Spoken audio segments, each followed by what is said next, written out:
I just think it's really exciting to have now the Decade of Sustainable Energy for All launched. It represents the coalescence of the international community, from the public sector, from the private sector, all coming together to say, yes, we need to make a difference. We really need to drive the global agenda towards sustainable energy for all, and that's just tremendously exciting. Some of the interesting things are focused specifically on bringing synergies and coordination. So yesterday we had a discussion on the establishment of a capacity building hub, which would be piloted in Terry.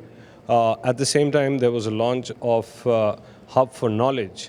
And there are obvious synergies between these kind of initiatives, which are so critical for taking the energy access agenda forward and all the other two objectives of SE4ALL. Well, one of the most interesting was the panel this afternoon when they launched this initiative about energy, women, children's health. So for us that was something fantastic because we heard a lot of positive support for that.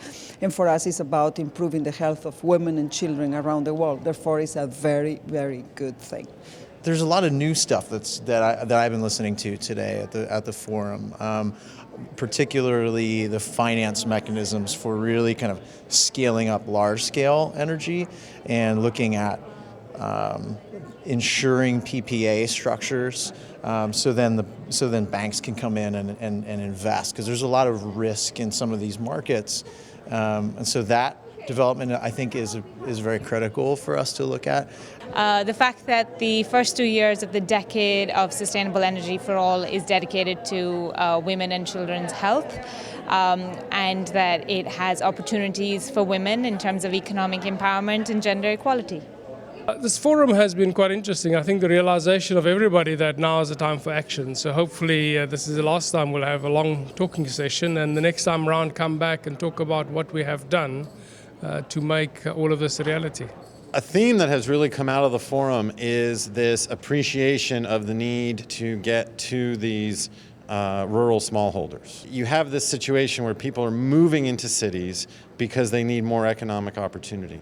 If we could bring energy to them, there is abundant economic opportunity through agriculture and other activities in rural areas that will keep people from overcrowding in cities, and then that will keep them tied to the land, that will make the land more productive, that will allow us to generate more food, which will allow us to feed the population, which is going to continue to grow. If you look at the industry as a whole, I mean, solar and wind have been around for decades already, and it's just new applications and new uses of those technologies.